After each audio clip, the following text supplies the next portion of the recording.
Vamos em frente? Vem comigo. 3. Os europeus compravam escravos dos africanos. Por quê? Primeiramente, os europeus precisavam de mão de obra para trabalhar cultivando a terra que eles descobriram. Terras povoadas por habitantes nativos, porém que eles descobriram e se sentiram no direito de se apropriar. Nessa época, na maioria dos países europeus colonizadores, a escravidão de cidadãos no mesmo país, seja por crimes ou dívida, já era abolida há algum tempo. Então eles não tinham escravos próprios para enviar para a América, e as pessoas livres não estavam dispostas a correr o risco de se mudar para essas novas terras. Eles tentaram conseguir essa mão de obra barata dos habitantes nativos, aí que as coisas se diferenciam de acordo com o local. Na América do Norte, os nativos resistiam à escravidão e travavam frequentes guerras contra os colonizadores.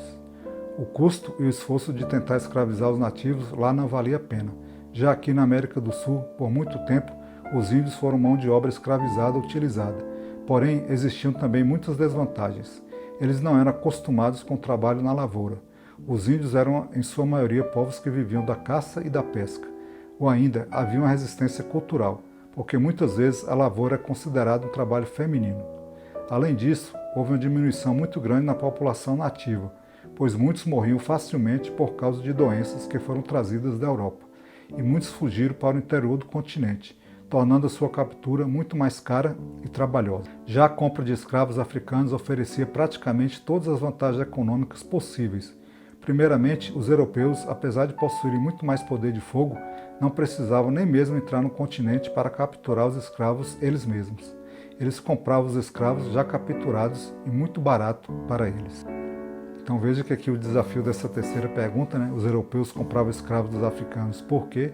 É grande, né? Mas a gente, analisando aqui um pouquinho, claro que aqui não é aprofundamento, é algo que a gente está tentando entender, mas merece um aprofundamento maior da parte de vocês, né? A grande questão é que os europeus, com as novas descobertas das novas terras do Novo Mundo, precisavam de mão de obra para trabalhar e cultivar a terra. É claro que essas terras eram povoadas por nativos que os europeus se acharam no direito de invadir e de se apropriar, né? Outra coisa que destaca é que lá na Europa, nos países europeus, né, a escravidão por crimes ou dívidas já havia sido abolida há algum tempo, então não dava para contar com essa mão de obra, né? E as pessoas livres, os habitantes lá, as populações, não estavam dispostos, não tinham interesse em correr o risco de se mudar para o Novo Mundo. E aqui ele faz duas diferenciações, uma para a América do Norte, onde os nativos resistiam à escravidão e havia um custo e um esforço muito grande para escravizar esses nativos, né, que não valia a pena. E aqui na América do Sul, por muito tempo, os índios foram a mão de obra escravizada. Chegou até a se escravizar os índios, né, os povos originários, mas haviam grandes desvantagens. Não eram acostumados com o trabalho na lavoura, tinham uma resistência cultural, porque os homens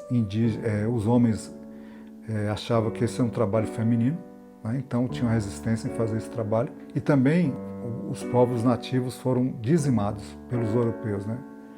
E eles morreram principalmente de doenças trazidas pelos europeus da Europa, né? Sem falar que alguns fugiram para o interior do continente, o que tornava a captura muito cara e trabalhosa, perigosa, né? Porque os índios conheciam muito mais das florestas e dos segredos da terra do que os europeus, né, invasores. Daí o que é o mais óbvio, né, foi enfiar a faca na manteiga, né? A compra de escravos africanos oferecia praticamente todas as vantagens econômicas possíveis. E aí ele cita isso, né? Os europeus nem mesmo precisavam adentrar no continente africano para comprar os escravos, os negros, porque já eram oferecidos ali pelas populações, né? Nessas questões que a gente levantou até agora no texto, né? Então era um trabalho muito fácil e era até barato, né? Era considerado uma compra barata de negros africanos, né? E aí, história muito forte, né, pessoal? Mas é a realidade, né? A gente aprende com ela. Eu achei muito interessante algumas coisas que ele colocou já no começo do texto, antes de entrar no assunto propriamente dito, né? E eu estou gostando bastante aqui dessa reflexão. O que é que vocês acham? Deixe aí o comentário, eu gostaria de saber o que é que você está achando.